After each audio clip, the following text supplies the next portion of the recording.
So, as y'all know, I've decided to make a YouTube channel to track me and the twins' autism journey. I've already started on Facebook, but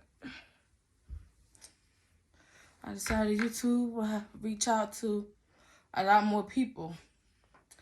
But before I start, showing y'all some of the twins, I want to tell y'all the story about how we got here. Okay.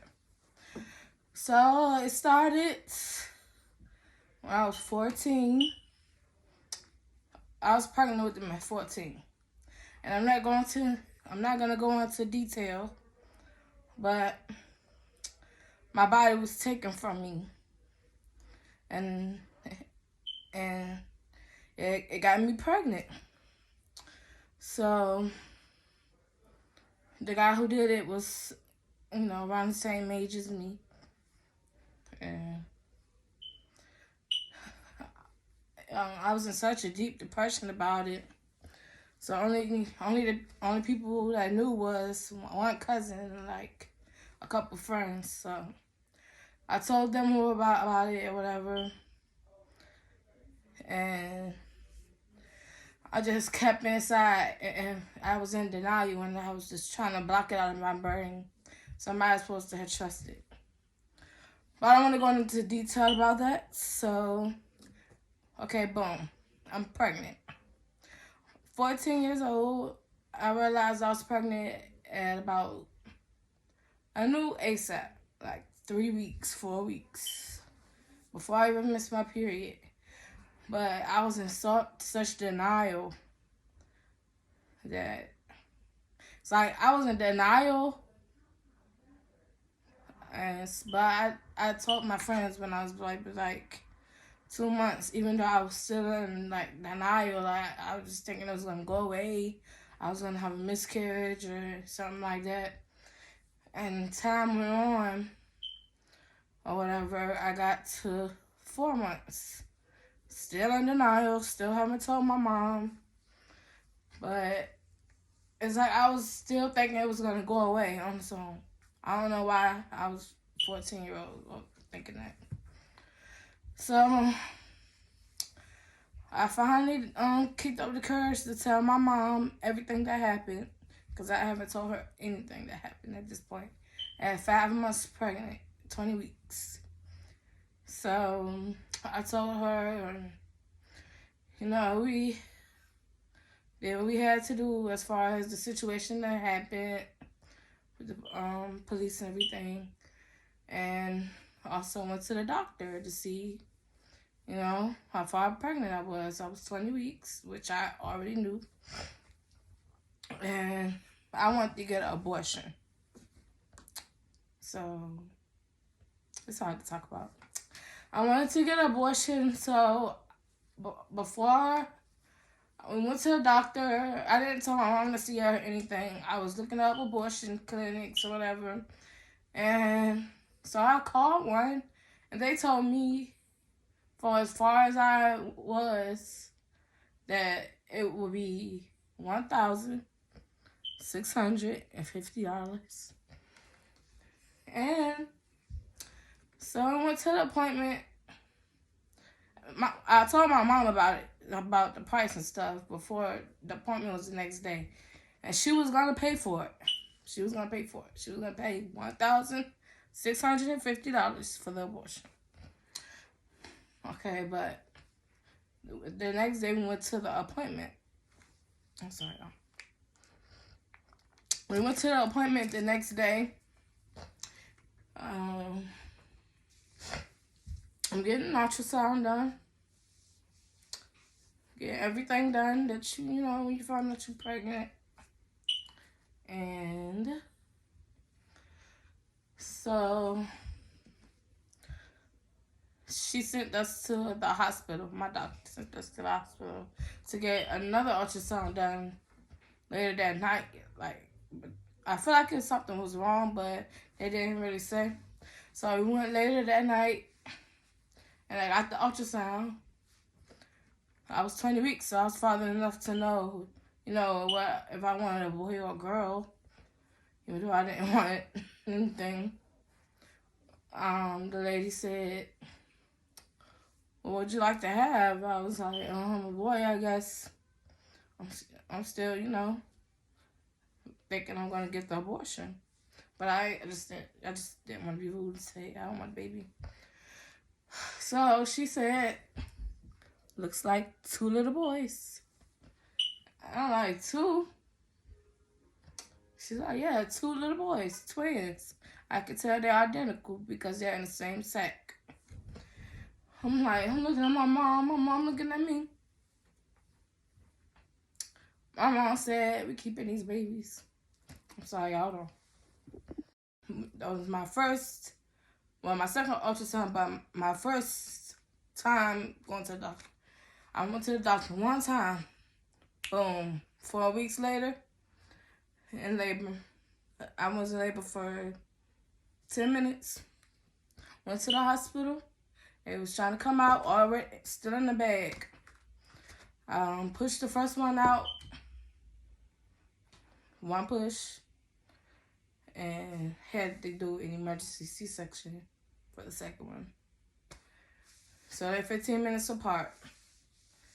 And so I wake up from the ultrasound. I wake up from the cesarean. And the what's the preacher's called that's at the hospital? The hospital's preacher man. He was in the room when I woke up. Mind you, I don't know his name. Praying, and I'm like, okay, praying. What's going on? Whatever. They was born dead, no life in them at all. So they had to come tell me that they most likely wasn't gonna make it through the night. And I think I'm gonna stop this right here, and part 2 will be their NICU story. Okay. This part 2, which is the NICU story. Okay, so they were born lifeless. 1 pound 5 ounces, 1 pound 6 ounces. When I was still in the hospital bed after I had them, I didn't even get to see them. They pushed the incubator in there before I can see them for the first and last time. But I couldn't see anything because it was so foggy. So I'm just out of it still, like out of it from everything. Just just drained. So okay, so started 2 days later when my first time getting to see them at the hospital when I got discharged from the hospital. Whew. I'm gonna insert a picture. I'm gonna insert a couple pictures and let the pictures do the talking of how sick they actually were. I had the 2 sickest babies in the NICU for a while. When they first got there, the doctors told us that. And almost every day, and they tell you that they have to tell you the truth. They tell you they might not make it through the night, so you need to come say goodbye. I want to say goodbye about... I know I said goodbye at least 30 times. At least 30 times. Telling them I love them, and they fought a good fight, basically telling them goodbye because they was telling us that it was the right thing to do, say goodbye, because they about to have emergency surgery, or their brain was bleeding too bad, or they weren't getting enough oxygen into their brain, so they might not make it through the night. So Nazir, who I call Pet, he was in the hospital for 4.5 months. So, he got better and better. He had bad times too. He had about 10 surgeries. He had surgeries on his intestines, his heart. He had 2 hernias in different places. He had about 8 eye surgeries altogether, still getting surgeries. And That's what I can think of off the head. At least about 20 blood transfusions. Just a lot. But he ended up coming home in 4.5 months, which was fast because they didn't think they'd come home at all. And they told me if they did, they were going to be vegetables. Basically, not doing anything. So Najee, who was freaky, he put me through it. He put us through it. I still to this day don't know how he made it. He had heart surgery. He had a hernia pushing up on his lung, so his lung was half the size of the other lung. He had the brain bleed. The worst you can have on a brain bleed is a 4. He had a 3 on one side and a 4 on the other side. So basically, almost the worst you can get. They was telling me he was going to be a vegetable.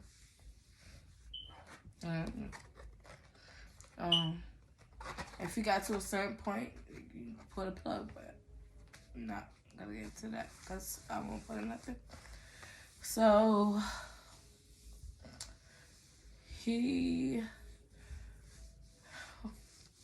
as his brother was getting better, his lungs wasn't getting better, and they didn't know why.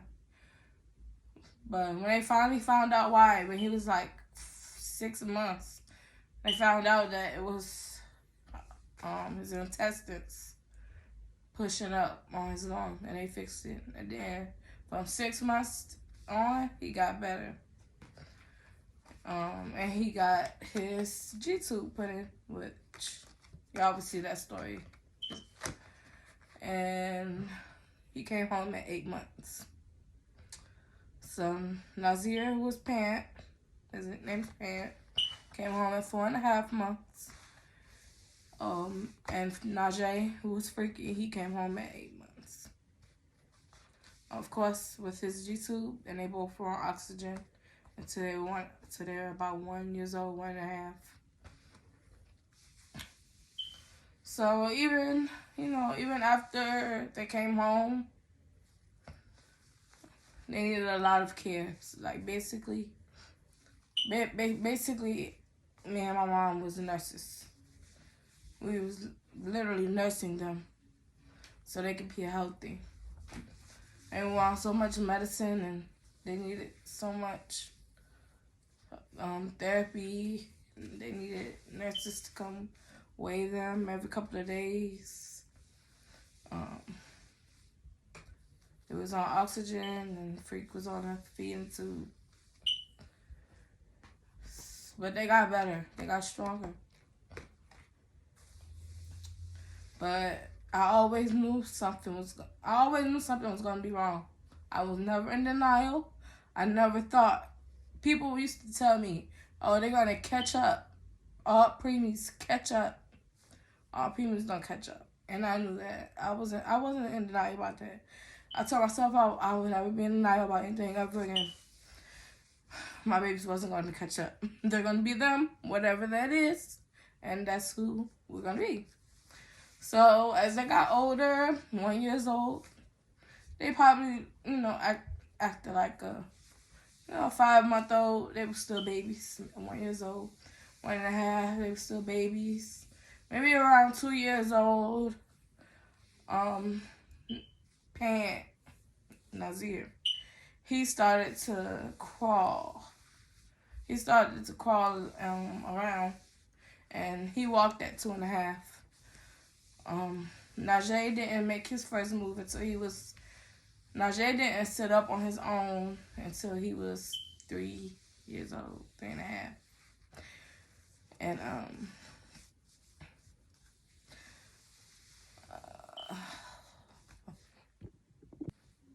okay, I'm gonna start with Nazir. Nazir, when he came home, he was going on 5 months, 5 months old. He was 5 pounds. He weighed 5 pounds at 5 months old. So it was like taking care of a newborn. We did pretty good. He was a pretty good baby. You know, he was a baby. He was developing. Slowly but surely. When he was around 1 year old, he was still, maybe like a 7 month old. And when he turned 2 years old, he started to try to crawl around, and he crawled around for about a few months, and then he started walking at 2.5 years old. It shocked us. I didn't really think he was gonna walk that early, or if any. Okay, so from then on there, he progressed a lot. He learned a lot. He was very smart. He learned how to read early and spell early, because they started school at 3. But of course, I always knew something was, even though they were so smart, so I knew something was off. He didn't talk. He didn't talk until maybe 5, 6, which was one word phrases. And I'm going to stop at 6 years old to talk about the autism diagnosis. Now, listen to Najee's story. He was in the hospital for 8 months. 8 months. Because he was fighting everything. He was fighting everything really good. He had about 10 surgeries, on his eyes, heart, his intestines, his groin, and he had brain bleeds also. He had about 20 blood transfusions, plasma transfusions. They used to think it was gonna, they wasn't gonna pull through after any of the surgeries, but they did, and he did. But the only thing that wasn't getting stronger was his lungs. So he was on a ventilator until he was 7 months. He still couldn't breathe on his own, with a tube down his throat. And they couldn't figure out why. They did not know why he just wasn't getting stronger. Until finally they did some type of extensive x-rays when he got big enough and strong enough, because they can't do certain stuff if you're too small. And at 6 months, they found out why his lungs wasn't getting stronger. So it was a surgery fix. They did the surgery, they fixed it, bam, got better, and he kept getting better and better and better. Only surgery he got out that was for his eyes, and so he came home at 8 months. We brought him home. He was on oxygen and a feeding tube with a feeding bag. But wasn't too hard. Wasn't too hard to take care. I had to do what I had to do, and we did it. We did it pretty good. Nobody helped us. We didn't have a CNA or anything. Me and her, my mom just did it on her own. So, he said the first thing developmentally he ever did was sit up on his own. Like a baby sit up on their own. And he was 3.5 years old, which the physical therapist used to tell me, if he don't sit up by the age of 3, he's never gonna walk. So I always felt like he was never gonna walk. I knew that. When 3 years passed, and even 4 years passed, I'm like, okay, my baby, he on crutches, cool. My baby getting around. He in the wheelchair. He can use his wheelchair. We gotta go somewhere far. I I'll sell my baby the way he was. Now I'm walking. So, I'm sorry, y'all. Y'all know it's a hard story to tell. But he started walking when he was 6 years old. I don't know what made him. I don't know what happened. I don't know what he told himself. But this little boy took 9 steps down the hallway. My mom had to get me up off the floor from crying. She had to get me up off the floor. So that's when he was 6, or between 6 and a half, and I'm gonna stop right there and start the autism diagnosis story.